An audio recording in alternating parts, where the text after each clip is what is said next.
How's it going, everyone? Welcome back to another video. So the Ohio Open's coming up in about a week and a half, and I want to show you what I'm doing to prepare for it. So let's get out to the course and I'll show you.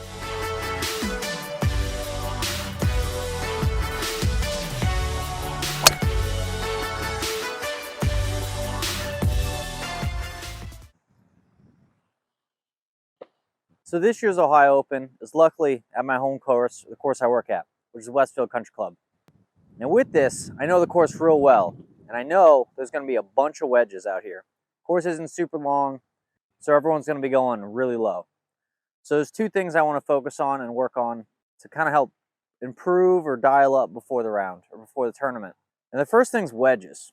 Like I said, I'm going to have a lot of wedges, so I want to get real good, feel real confident between 50 yards and 130 yards. So I came out to our practice hole. I know, I'm spoiled here. We have two practice holes.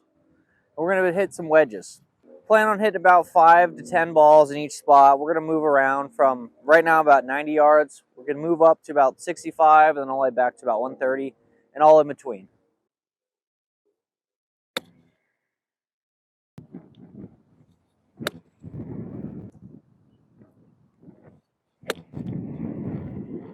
So now I moved up to about 75 yards.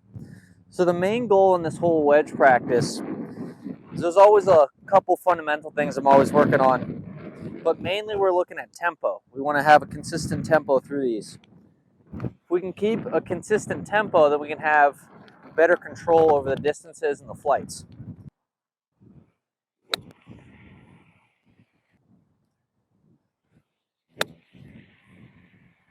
And when I talk about tempo, we're looking for something that looks really smooth.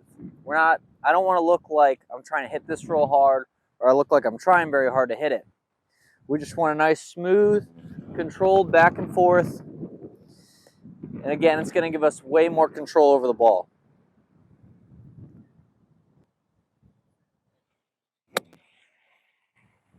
So next we backed up to 110 yards. Along with tempo, I want to focus on trajectory control. And the good thing about the conditions we have right now in this green, I got a lot of wind in my face and I have a gnarly green. There's a huge false front in the front and there's not a whole lot of room behind it. With this, it's really going to show if I hit the wrong trajectory or the wrong distance. If I hit it too high, the wind's going to catch it and it's going to come up short and then it's going to hit that ridge and suck back off the green. So I really got to focus on flighting it down, controlling the trajectory, and getting it the right yardage.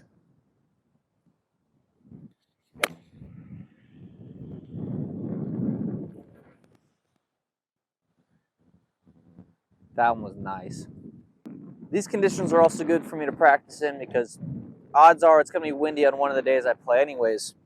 And I'm hitting shots that I might not normally be comfortable with. Like right now I'm hitting pitching wedge from 110 yards. Normally pitching wedge goes about 145. And a lot of people just get kind of caught off guard and a little lost when they got to hit a shot so short with a club that goes so far.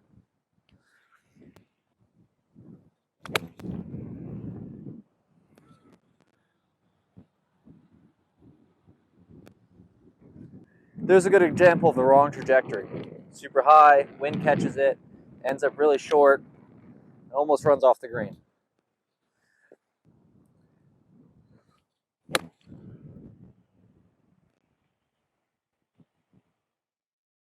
Going. So most of those are pretty good. I'm going to hop around, hit a few more wedges, and then we're going to move on to our next aspect. But I want to go over why I'm hopping around so much. A lot of people, when they practice, it's almost like a different sport from playing golf.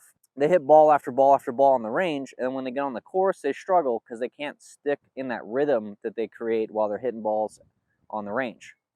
So this is why we hop around. It kind of takes you a little bit out of the rhythm. I hit 5, 6, 8 balls, hop in the cart, I go pick them up, and I come back.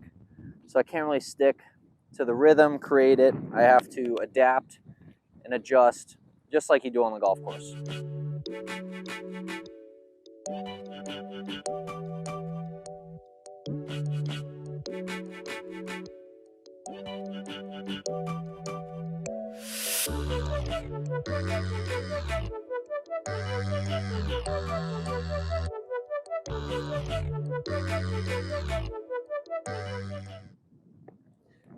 So the next aspect of the game that I really want to dial in before I go out to play this tournament is I want to really dial in the putting, especially putting inside about 8 feet. I feel like this really eases up the rest of the game for me, puts a lot less stress on the rest of the game.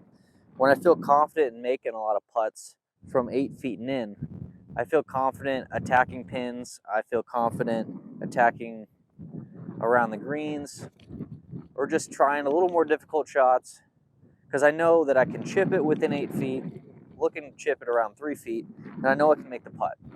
So one of the main drills I always start out with is I call it the tiger drill, the gate drill. I'll set it up for you and I'll explain why. So the tiger drill, I always set up 2 tees slightly wider than the width of your putter, and then I do an alignment stick down the right side to help me line up. This alignment stick's really here to help me train my eyes, so when I set the club up to the ball, it's aiming directly at the middle of the hole, and I can look at the putter and know it's aiming right at it. And the tees are to make sure I hit the center of the putter face. Hitting the center of the putter face is going to ensure that I can have a consistent speed, and I'm hitting it right on my target. It's not going to come off with some weird spin access.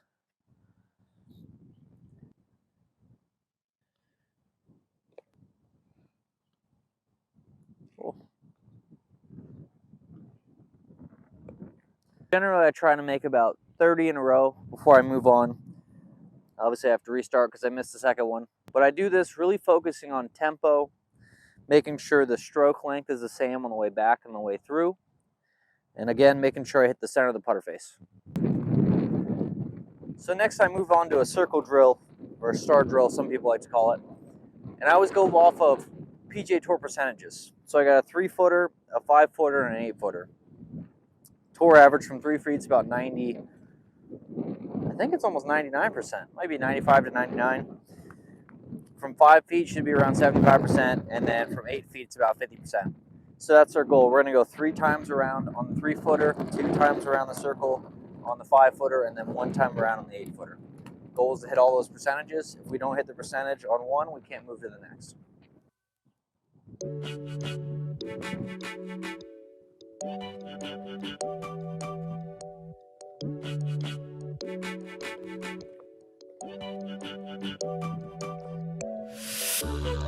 That's 12 down, 3 circles in a row. We can get rid of the tees. So now we got to make 6 out of 8.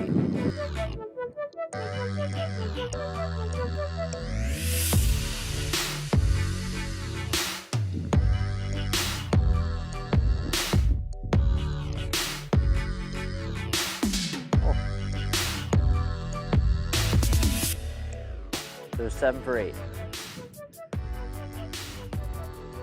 Now we'll get rid of these tees, and now we got to make 2 of 4 from 8 feet.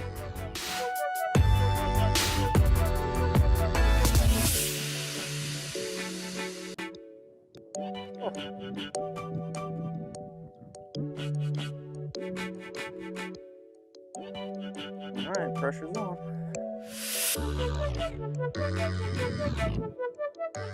So that's all I got for you today. Thank you for watching the end of the video. If you enjoyed the video, leave a like, leave a comment, subscribe, and I'll see you in the next one. I'm gonna go play some golf.